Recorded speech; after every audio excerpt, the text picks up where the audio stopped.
It was a soft, golden afternoon in Baker Street, and the sunlight, passing through a familiar window, drew bright squares upon the carpet.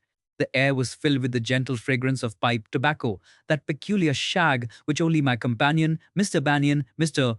Sherlock Holmes, could endure without coughing. I had just returned from a round of visits to my patients, and Holmes, stretched languidly upon the settee, was deep in contemplation, his long, thin fingers steepled before his face.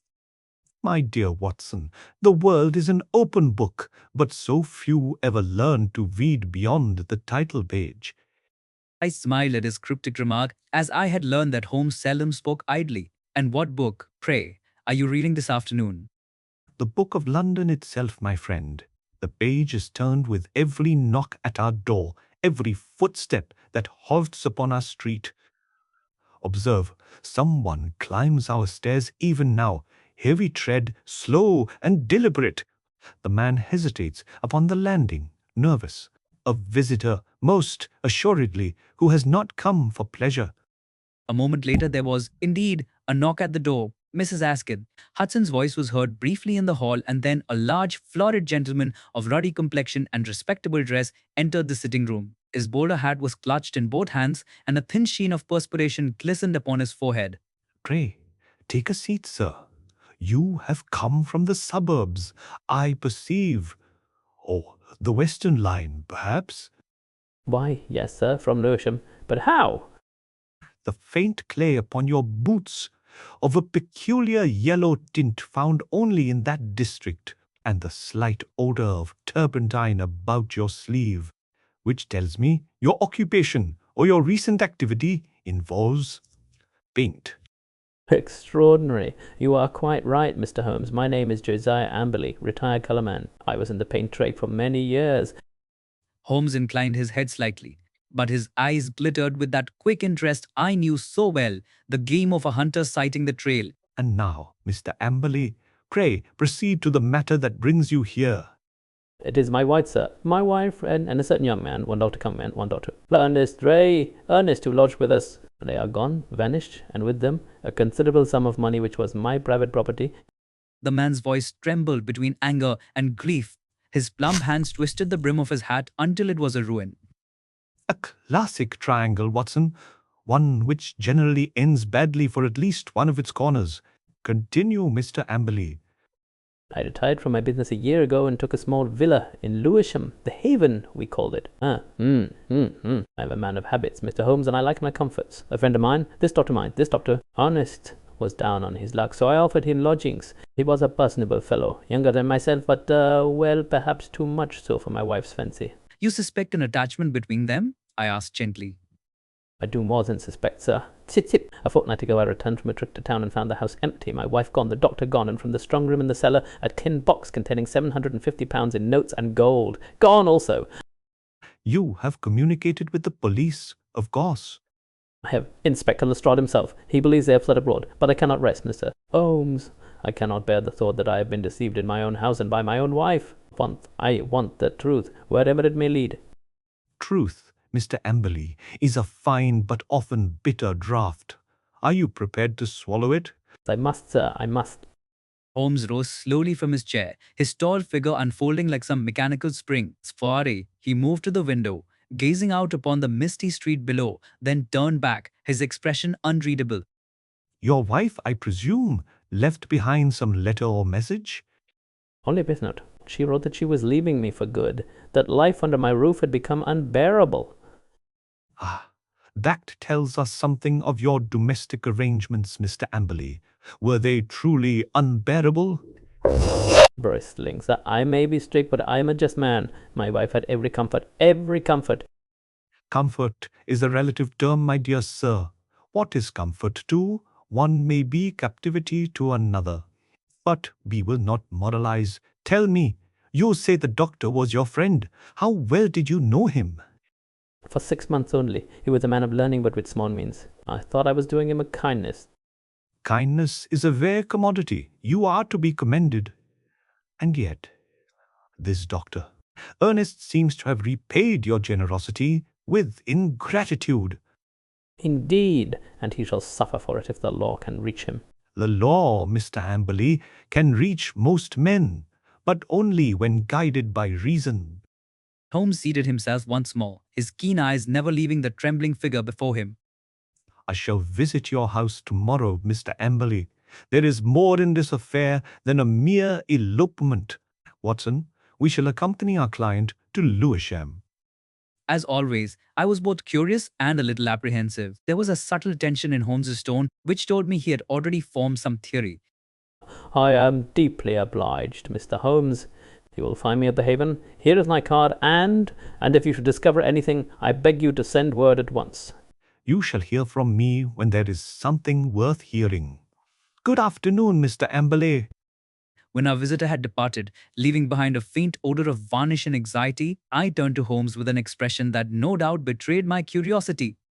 Well, Holmes, what do you make of him? A singular man, Watson.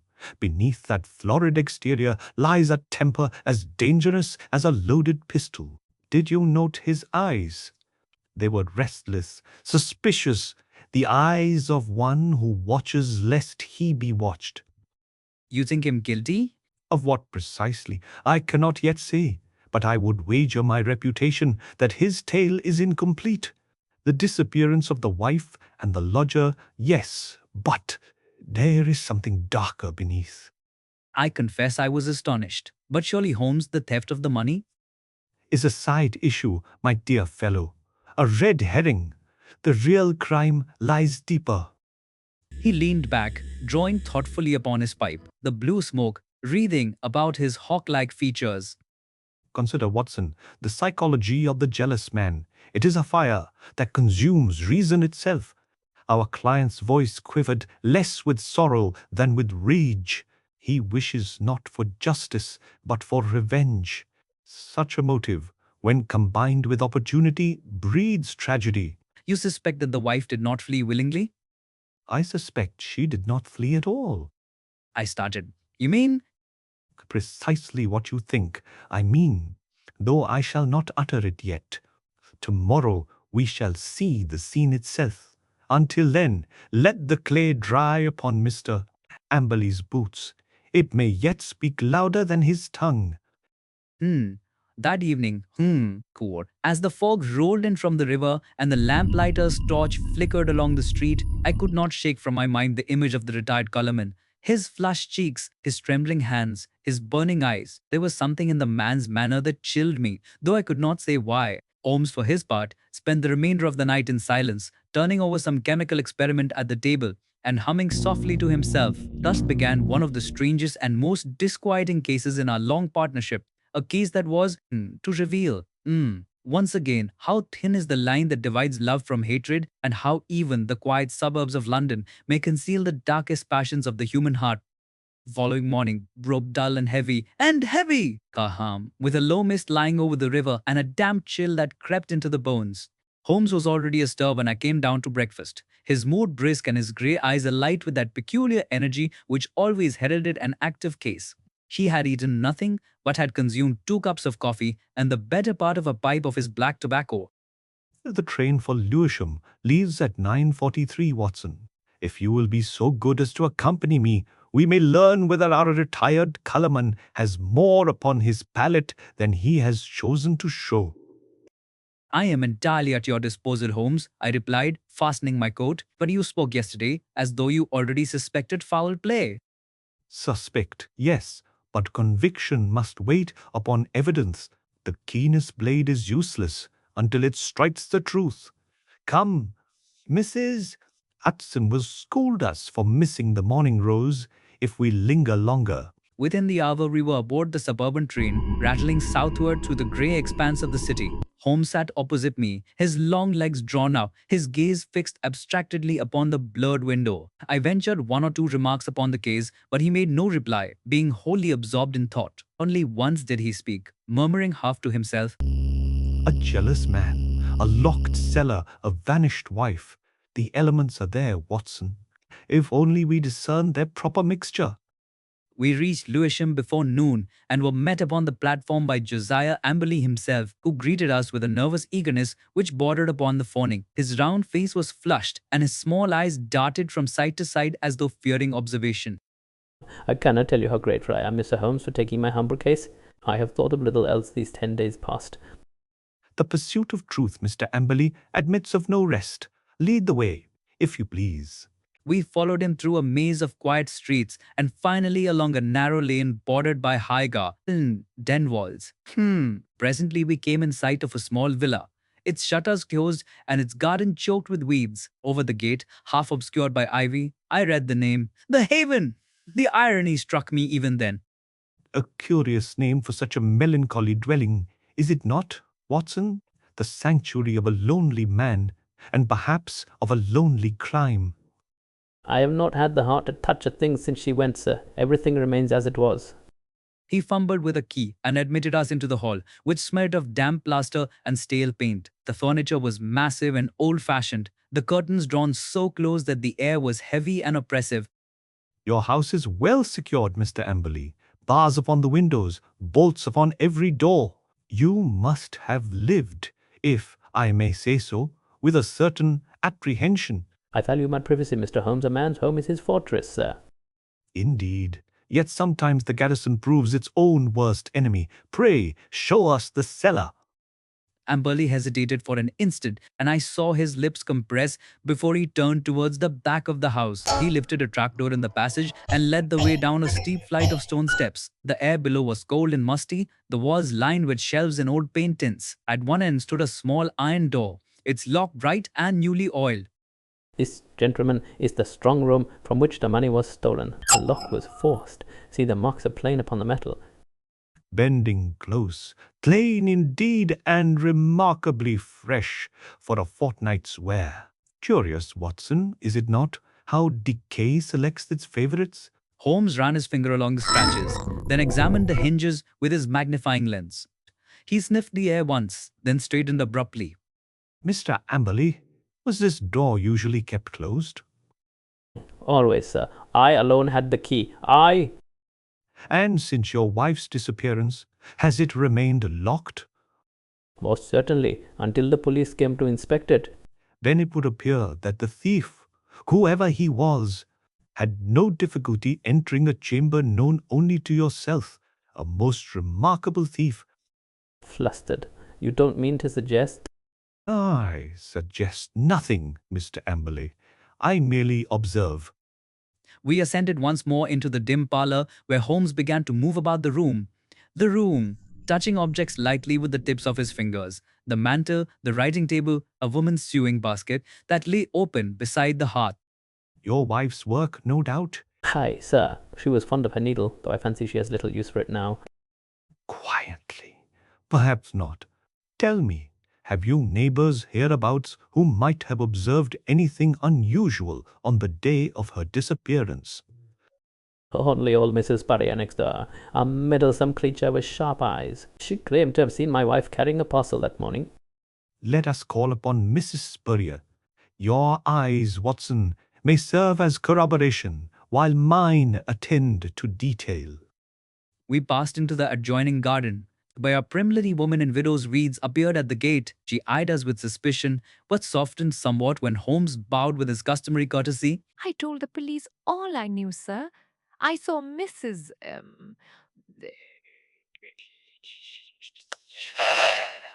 Amberley leaving the house about 11 that morning, carrying what looked like a traveling bag. She was alone. Alone? You are certain? As certain as I stand here. She looked pale, poor soul, but determined. I remember thinking she would not come back. No. And the doctor, this Dr. Ernest, did you see him? Not that day, sir. He'd gone out early, as was his custom. You have been most helpful, madam. Pray accept my thanks. When we had returned to the lane, I could restrain myself no longer. Holmes, this seems to confirm Amberley's story. Tom, the wife left alone and the lodger absent. Surely there can be no darker meaning. Appearances, my dear Watson, are the mirrors that most men polish to deceive themselves. Did you not note the tone of that woman's recollection? Compassion, yes. To her mind, Mrs. Amberley's departure was natural, even inevitable. That tells us more than any sighting. Really entered the house, where Amberley awaited us in growing impatience. Holmes examined the fireplace minutely, then stooped to peer at the floorboards near the window. Suddenly, he gave a short, sharp exclamation. Watson, your pencil, if you please. Observe this small discoloration near the skirting. A patch of paint, fresh paint, laid hastily and unevenly, and beneath it, a faint trace of something darker. Blood, I whispered. Possibly, though it may be but rust or wine. Still, it is instructive. Mr. Amberley, you repainted this floor recently? Only to tidy it, sir. The place had grown shabby. A laudable impulse. Did your wife assist you? Snapping. She was of little use in such matters. Indeed. And yet her hand may be upon every stroke of that brush. Amberley's color deepened, and for a moment I thought he would burst forth in anger. But he controlled himself with an effort. I do not see the drift of your question, sir. If you suspect me, say so outright. I suspect only that truth, like your paint, has been applied somewhat too thickly. With that, Holmes took up his hat. We shall not detain you further, Mr. Amberley. My inquiries may take a day or two, but rest assured, the colour of deceit never remains hidden for long. Good afternoon. We left the gloomy villa and turned towards the station. For some distance, Holmes walked in silence, his brow furrowed, his thin lips compressed. You have formed an opinion, I ventured. An opinion, yes, but proof eludes me still. Yet the air of that house, Watson, did it not strike you as oppressive, almost suffocating? There is something buried there, I am convinced, something that weighs upon the very atmosphere. You mean literally buried? I asked. Perhaps. We shall see. Tonight I shall send a telegram to Inspector Lestrade. Tomorrow we may invite him to bring a spade. Holmes smiled faintly at my expression of horror and clapped me upon the shoulder. Courage, my dear doctor. Remember, where jealousy plants the seed, murder often waters the root. As the train bore us back to London, I could not shake the feeling that we had just walked through a house that was less a home than a tomb, and that the restless spirit of the truth still lingered there, awaiting the moment when my friend's brilliant mind would set it free. That evening, after our return to Baker Street, Holmes was unusually restless. Sour, pinked. He paced the room with his hands behind his back, his brow knitted in intense reflection. At intervals, he paused to scribble upon a scrap of paper or consult a small index of clippings from his numerous case files. I had grown accustomed to such moods in my friend, those silent hours when his mind labored envisage, lie upon the great web of deduction, ag, fitting each thread of fact to its proper place. Till the events of that morning weighed heavily upon me. The memory of the shuttered villa, the thick smell of turpentine and damp air, and Amberley's feverish eyes had left a shadow upon my spirit. You sent for Lestrade, Holmes? I asked at last. I did. He will meet us tomorrow. But before then, I have a small errand for you, my dear Watson, if you can spare the time. Anything you wish, of course. Excellent. You will return to Lewisham in the morning. Visit our friend, Mr. Amberley, and observe him closely, but without arousing suspicion. Tell him that I am pursuing certain inquiries in the city, and that you have come to verify a few points for my report. And what am I to look for? For what the guilty cannot hide, anxiety. Anxiety. If he has aught upon his conscience, the strain will betray him. And Watson, do not, on any account, go near that cellar alone. There was an emphasis upon the last words that I did not altogether understand, but I agreed readily enough, though my curiosity was piqued. Holmes then sank into his armchair, took up his violin, and began to play a soft, haunting melody that echoed through the room like a lament. I left him thus when I retired, his face half in shadow, the long fingers moving gently over the strings as though coaxing confession from the instrument itself. Early the next morning, I made my way once more to Lewisham. The day was cold and clear, the mist having lifted overnight, and the streets were filled with the ordinary bustle of London life. Yet, as I turned once more into the quiet lane and saw the house called the House Called the Haven, its windows still shuttered and its garden desolate. I felt again that same unease. Ha, Dr. Watson, Mr. Holmes has not deserted me then. By no means, I said. No, he is following a promising lead in the city and hopes to communicate with you shortly. Meanwhile, he has requested that I make a few further observations here. You are welcome to do so, though I cannot think what more there is to observe. I've turned the matter over till my head aches with it. Amberley's manner was at once obsequious and suspicious. He hovered about me as I moved through the rooms, explaining every trivial object with needless elaboration. It was evident that he mistrusted even my presence. I affected indifference, examining the strong room door, the drawing room, courtyard, and finally the small study where Holmes had spent the most time on our first visit. There, upon the mantel, I noticed a curious object which I had somehow overlooked before, a small framed photograph of a woman. Your wife, I presume? I asked, glancing at it. Snatching it quickly. Yes, yes, that was her. Handsome creature, was she not? Too handsome, perhaps, for a man of my age and station. She appears gentle, I said cautiously. Gentle. Bah! That's what deceived me. There's a serpent's tongue behind such smiles. He replaced the photograph sharply and turned away. His hands trembled slightly. I thought of Holmes's warning and resolved not to linger long. Yet something compels me to glance once more about the room. The heavy curtains, the thick rug, the airless stillness, the faint odor of varnish was even stronger than before. You've been painting again, Mr. Amberley? I ventured. Only touching up a few spots. One must keep busy, Doctor. It keeps the mind from darker thoughts. Quite so, I murmured, though his words struck me with a sinister double meaning. As I prepared to leave, he followed me to the door and laid a hand upon my arm. Tell Mr. Holmes, tell him I trust he will soon bring me tidings. These long days gnaw at me. A man cannot sleep when his honor lies in the dust. You shall hear soon, I said, and took my leave with a sense of deep relief. On my return to Baker Street, I found Holmes seated at the table, surrounded by a litter of papers and telegrams. Lestrade sat opposite him, his sharp features illuminated by the lamplight. You were queer scent this time, Mr. Holmes. A runaway wife. A missing lodger. Hardly in your line, I should have thought. My line, Lestrade, extends precisely to wherever the truth runs to ground, be it in a palace or a paint shop. I have been to the house again, Holmes, I said, and gave him a brief account of my visit. He listened intently, nodding once or twice. Excellent, Watson. You have confirmed what I suspected. Mr. Amberley's anxiety is that of a man who guards, not one who seeks. Guards what, Holmes? A secret, my dear fellow, possibly a very heavy one. And now, Lestrade, you and I must take a little journey to the theatre. The theatre. You will not be playing the detective upon the stage, I hope. Not quite, though many of my clients might say I play enough parts as it is.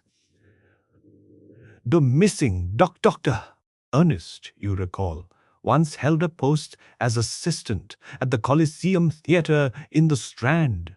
His former employers may throw some light upon his habits. I accompanied them, and together we drove to the city.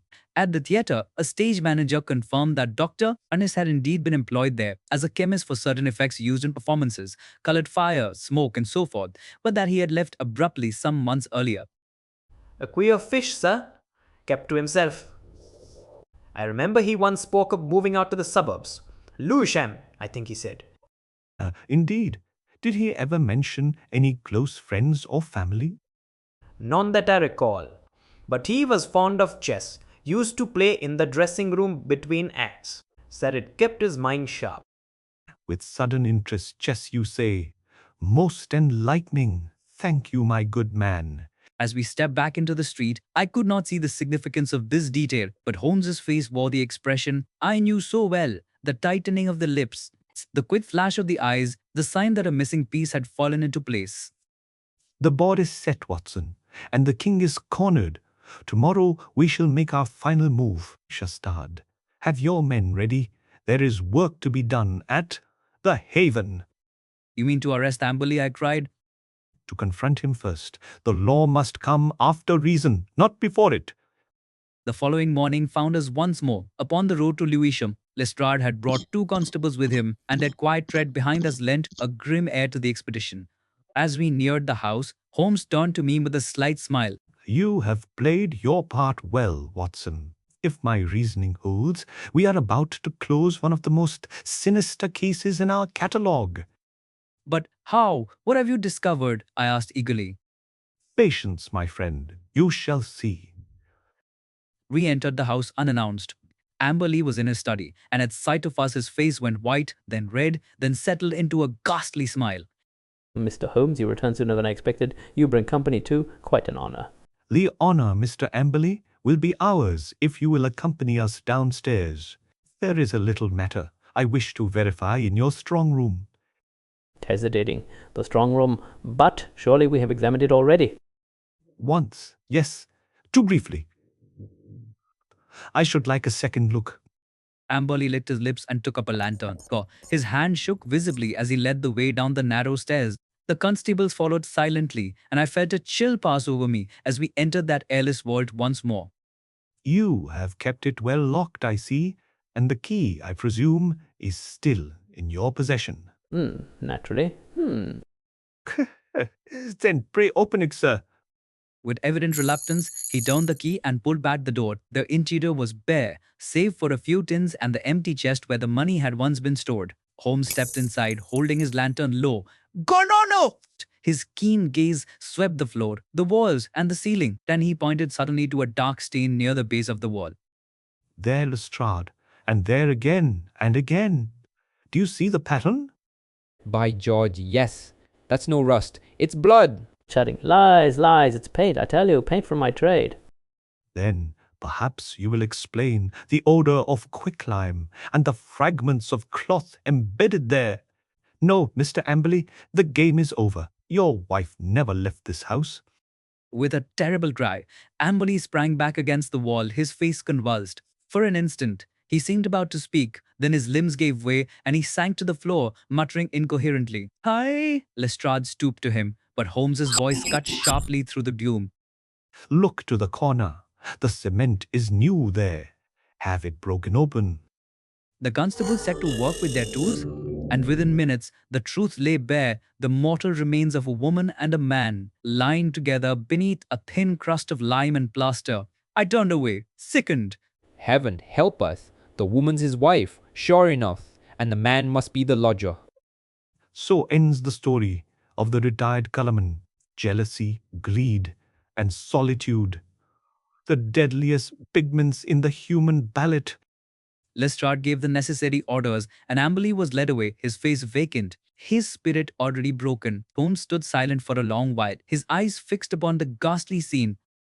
I sometimes think, Watson, that of all the crimes man commits, miss, those born of jealousy are the most pitiful. He loved her, perhaps, after his own fashion, but love poisoned by suspicion is but hatred in disguise.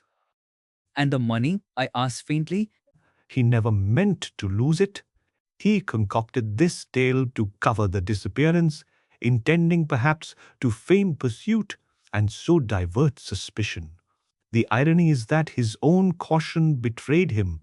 The bolted doors, the fresh paint, the varnish that sought to conceal death itself.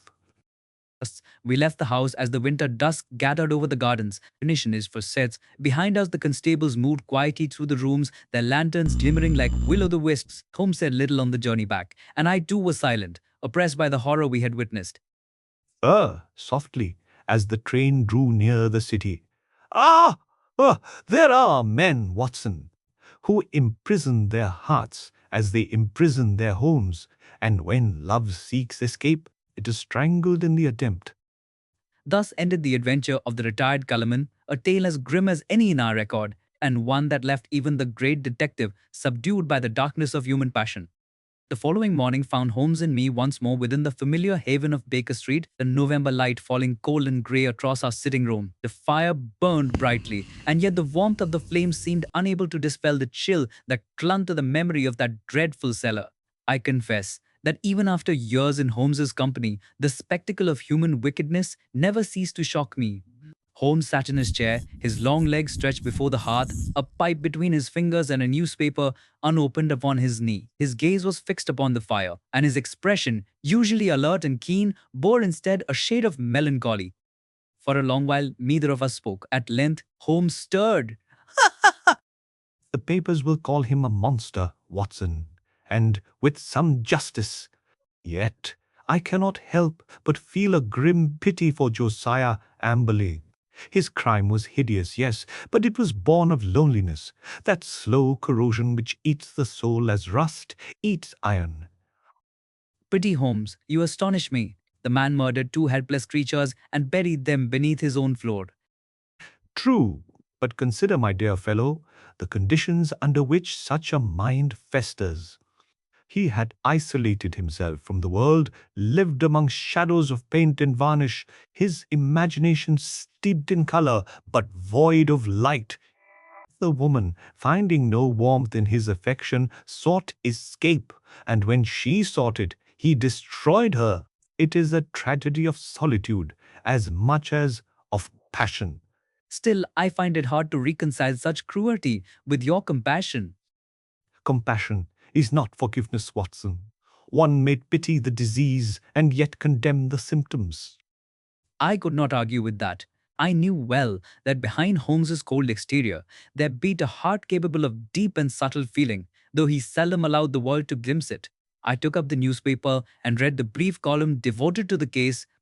Shocking crime in Lewisham. The retired Colourman confesses a tale of jealousy and murder. The details were meager and sensational, and I laid the paper aside in disgust. You were right from the beginning, Holmes, I said. You saw guilt where I perceived only grief. How was it that you knew? My dear Watson, the evidence was plain to any trained observer. His story of the theft was too elaborate, too minutely constructed. Norsemen do not rehearse their sorrows. Then there was his house, every window barred, every door locked, as though to keep the world out, or something in. His eyes were those of a man haunted by what lies behind him. Add to that the fresh paint, the varnish, the odor of chemicals, all the tools of his trade, and the deduction was inevitable. And the supposed elopement? Pure invention. He invented the runaway wife as a cloak for his own guilt. It was the story of a man who could not bear the scandal of exposure. He painted over his crime as he would a stain upon the wall.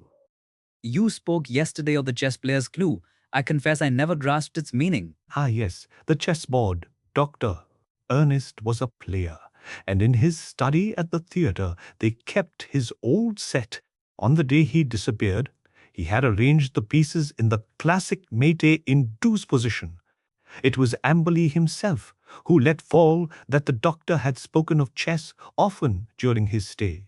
When I saw the pattern of the bloodstains in the cellar, small, regular, deliberate, it struck me that our murderer had himself moved like a chessman, closing in upon his victim with cold precision.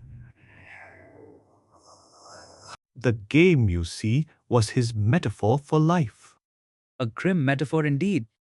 The grimmest of all, for he believed himself the player, and yet he was but a pawn of his own passion. Just then there came a knock at the door, and Inspector Lestrade entered, his manner brisk but not unsympathetic. He carried a small notebook and nodded civilly to us both. Morning, gentlemen. The Colourman safe in custody. Confessed to the whole affair after a night in the cell. Said he planned it for weeks. Swore the woman taunted him till he lost all reason. That was to be expected. The jealous mind seldom admits defeat until solitude forces it to speak. You'll swing for it, of course. But I'll say this, Mr. Say. Holmes, you've a queer way of finding truth in the dust where the rest of us would never look. The dust, Lestrade, is often the only witness who never lies. Grinning, I'll put that in my report. Good day to you both. Hummo. When the inspector had gone, Holmes leaned back and closed his eyes, and so, You see, Watson, the moral is plain enough. Man may retire from trade, but not from his own nature.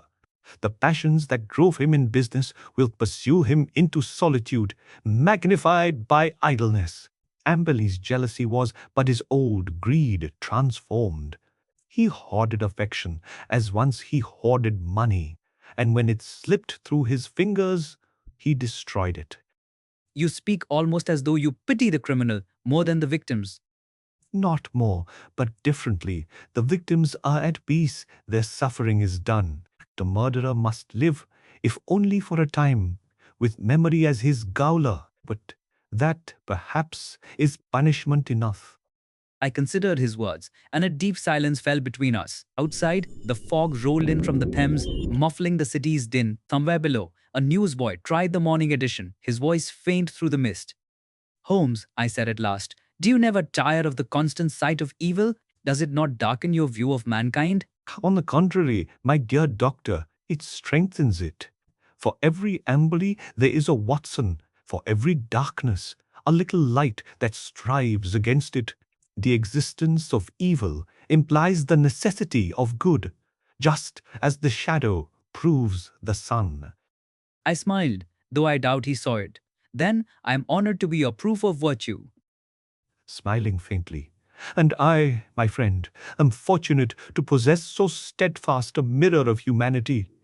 Were it not for your good heart, I might forget that reason alone cannot mend the world. The compliment, rare as it was, touched me deeply. For all his brilliance, Holmes was not given to sentiment, and when such words escaped him, they bore the weight of sincerity. The fire sank lower, and the room filled with the delicate haze of smoke. Holmes rose, crossed to the window, and drew aside the curtain. Look out there, Watson. London moves on, heedless of the tragedy played within one of its countless houses. Somewhere, another man locks his doors, another heart begins to envy, another hand trembles upon the threshold of crime. Our task is endless, yet therein lies its fascination. You find fascination even in horror? I find it in truth. Horror is but ignorance unveiled. To strip the mask from evil, that, Watson, is the work of reason. He turned from the window, the faintest smile touching his lips. And now, my dear fellow, shall we restore our minds with a walk? The air of Baker Street, though pungent, is less deadly than that of Lewisham.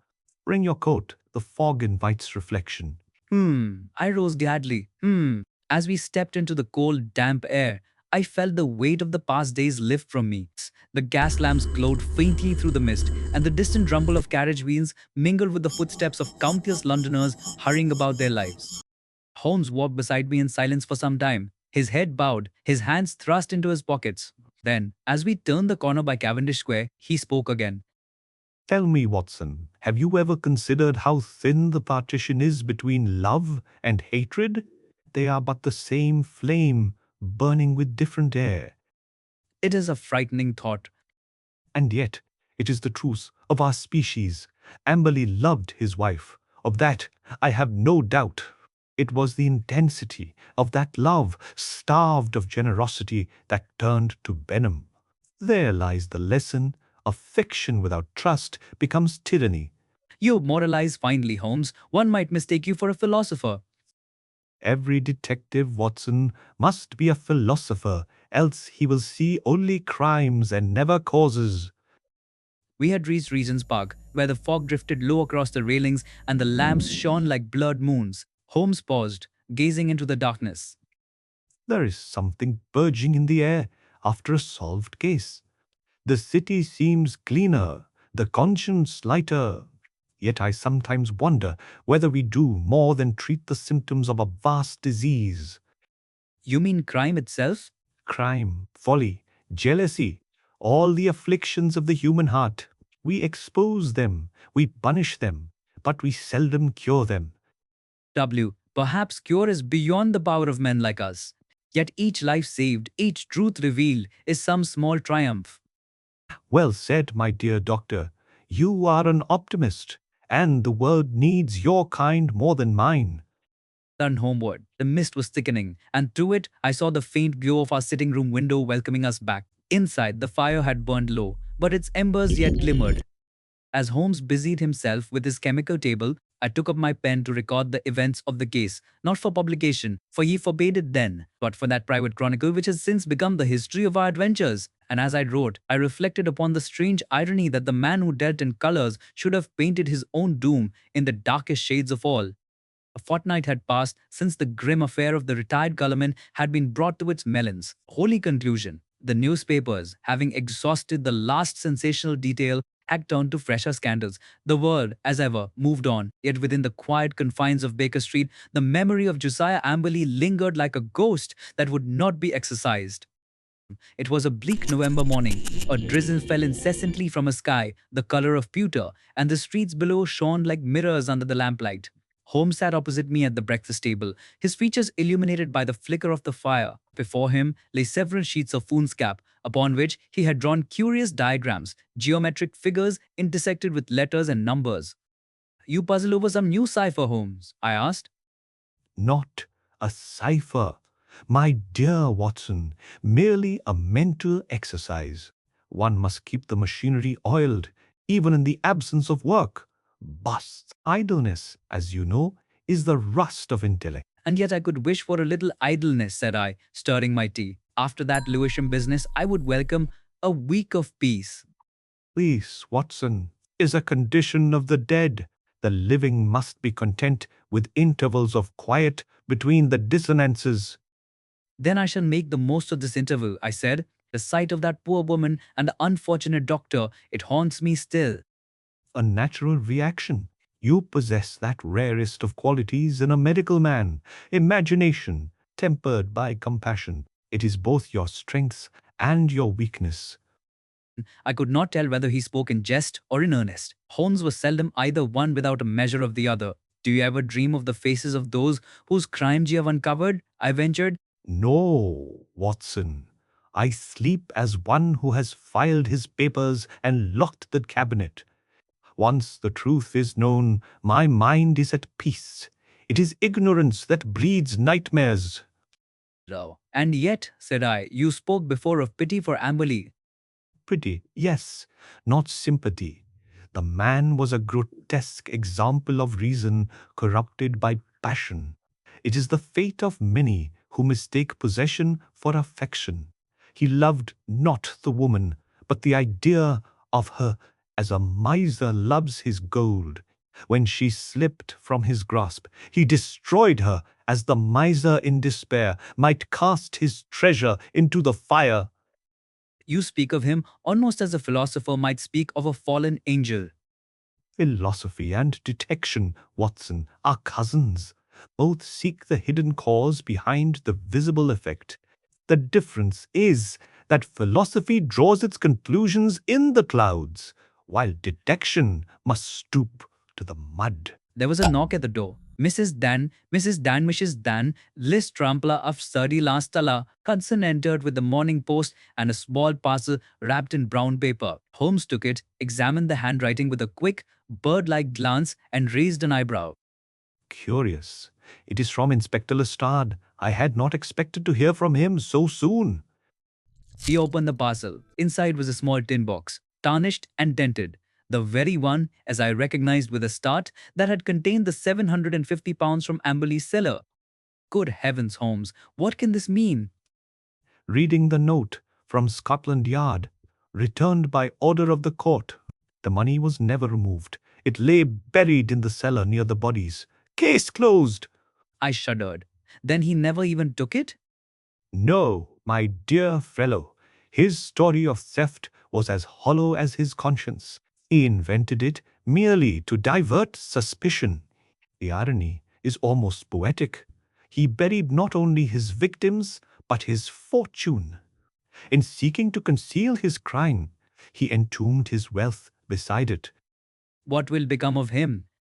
He awaits trial, though his mind, I am told, is failing rapidly. Lestrade reports that he mutters incessantly of colours, crimson and white, vermilion and grey. The hues of his trade have become the palette of his damnation. A pitiable end. Indeed. Yet one could almost imagine he foresaw it. His every act was a brushstroke upon the canvas of his fate. Holmes replaced the box upon the mantelpiece and stood for a moment gazing into the fire. Do you recall, Watson, how I spoke of the psychology of colour when first we began this case? Each hue stirs its own chord in the human mind. red for passion, blue for melancholy, green for envy. Amberley the colourman lived amid these tones until his very soul absorbed them. When at last he acted, it was with the blind instinct of his trade. He painted his crime in the only pigment he knew, blood. He knew. A ghastly metaphor, Holmes. Health, my dear doctor, is composed of ghastly metaphors. There was silence again. Outside, the rain beat softly upon the panes, and the distant hum of the city drifted upward like a muted symphony. Do you never tire, Holmes, of these constant encounters with human misery? I asked at last. Misery, no. It is ignorance that wearies me. Each crime is but a symptom of that universal disease. Until men learn to think, to truly think, we shall have our Amberleys and our Moriartys, our jealous husbands and our cruel dreamers. Then you labor in vain? Not entirely. Even the physician who cannot cure may yet prolong life. I but delay decay. You, Watson, mend the body, I mend the chain of cause and effect. I could not help but smile. Then we are colleagues of a sort. Precisely so. Two healers plying their trade in different wards of the same vast hospital. The world. He took up his violin, tuned it absently, and drew the bow across the strings. Keyboard there, the low plaintive notes filled the room, mingling with the patter of rain. For a while we sat thus, he playing softly, I lost in reflection. I thought of the countless men and women who pass daily through the streets of London, each carrying within them some secret passion, some hidden wound. Holmes, I knew, saw the world not as a mass of strangers, but as an endless puzzle of motives, desires, and consequences. When at last he laid aside the violin, he spoke again, more gently than I had heard him speak in days. Watson, you once asked me what draws me to this profession. It is not glory, nor curiosity, nor even justice. It is the pursuit of clarity, the moment when all confusion falls away and truth stands naked. That instant is pure, incorruptible, and worth all the ugliness that precedes it. And yet, I said, truth, like light, can blind as well as illuminate. Just so, and therefore it must be handled by those who respect it. That, my dear friend, is why I am content to have you at my side. You lend to truth that mercy which reason alone cannot supply. His words, rare in their tenderness, moved me more than I cared to show. I busied myself with the fire to conceal my emotion. Holmes, I said after a moment, do you ever think of retirement, of some quiet corner of the country, away from all this? Retirement? No, Watson. My faculties would atrophy within a week. The bees of Sussex may content an old man, but the mind must have its stimulus. Until my eyes fail or my fingers tremble, Baker Street shall remain my hive. And I said, shall be a chronicler still. Smiling, then the world will not forget that once in a fog-bound city there lived a man who tried, however imperfectly, to make sense of it. The clock upon the mantel chimed the hour. Holmes rose, stretched his long limbs, and drew back the curtains. See, Watson, the rain is lifting. The light returns, faint but steady. Even after the darkest storm, London endures. I joined him at the window. The sky, though still heavy with clouds, had begun to brighten in the east. The streets below glistened with reflected light. The city seemed newly washed, its sins for the moment hidden beneath a veil of silver mist. Yes, Holmes, I said quietly. London endures, and so, I hope, shall we. Elementary, my dear Watson. Thus ended the adventure of the retired Colourman, a tale not only of jealousy and death, but of the strange hues that stain the human soul. And as I set down these recollections in the calm of our lodgings, I cannot but think that somewhere, even now, another troubled spirit is mixing the same fatal pigments, passion, greed, and solitude, and that once more, sooner or later, the hand of Sherlock Holmes will be called upon to read the pattern. For the game, as he so often said, is never truly over.